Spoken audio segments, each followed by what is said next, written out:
ঢাকায় প্রকৌশল শিক্ষার্থীদের উপর পুলিশের হামলার প্রতিবাদে রাজশাহীতে ফের ঢাকা রাজশাহী মহাসড়ক অবরোধ করে বিক্ষোভ করেছে রাজশাহী বিশ্ববিদ্যালয়ের প্রকৌশল ও কৃষি অনুষদের শিক্ষার্থীরা।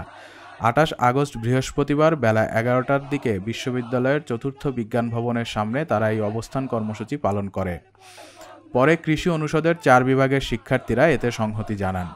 অবস্থান কর্মসূচি শেষে বেলা ১টার দিকে একটি বিক্ষোভ মিছিল নিয়ে বিশ্ববিদ্যালয়ের প্রধান ফটকের সামনে মহাসড়ক অবরোধ করে সমাবেশ করেন তারা।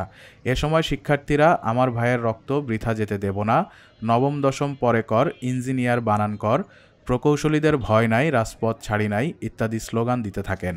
আমরা প্রায় বিগত ৩ মাস ধরে ইঞ্জিনিয়ারদের ৩ দফা আন্দোলন করছি। সেই আমাদের ৩ দফা হলো দশম গেটে সম্পূর্ণ সবার জন্য উন্নতি রাখতে হবে।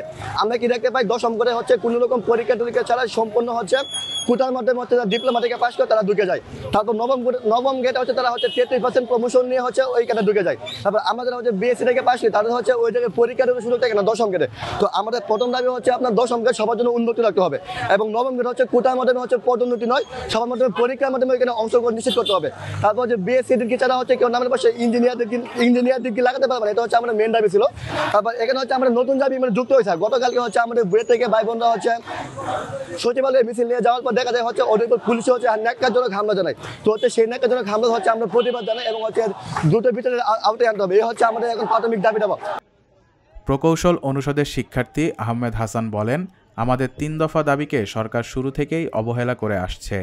গতকাল লং মার্চ টু ঢাকা কর্মসূচির অংশ হিসাবে প্রধান উপদেষ্টার বাসভবন যমুনার উদ্দেশ্যে যাত্রা করলে পুলিশ আমাদের উপর ন্যাক্কারজনক হামলা চালায়। এই ঘটনার জন্য স্বরাষ্ট্র উপদেষ্টাকে প্রকাশ্যে দুঃখ প্রকাশ করতে হবে। যারা আমাদের ভাইদের উপর লাঠিচার্জ করছে তাদেরকে ক্ষমা চাইতে হবে এবং স্বরাষ্ট্রমন্ত্রীকে আমাদের সামনে এসে ক্ষমা চাইতে হবে। এর আগে গতকাল পূর্ব ঘোষিত প্রকৌশল শিক্ষার্থীদের লং মার্চ টু ঢাকা কর্মসূচিতে পুলিশের হামলার প্রতিবাদে রাবি এবং রুয়েটের শিক্ষার্থীরা রাজশাহীর তালাইমারি মোড়ে মহাসড়ক অবরোধ করে বিক্ষোভ করে। এছাড়া গত ২৪ আগস্ট রুয়েট, রাবি এবং পাবনা বিজ্ঞান ও প্রযুক্তি বিশ্ববিদ্যালয়ের শিক্ষার্থীরা ৩ দফা দাবিতে ২ ঘণ্টা রাজশাহী ঢাকা মহাসড়ক অবরোধ করে বিক্ষোভ করেছিলেন।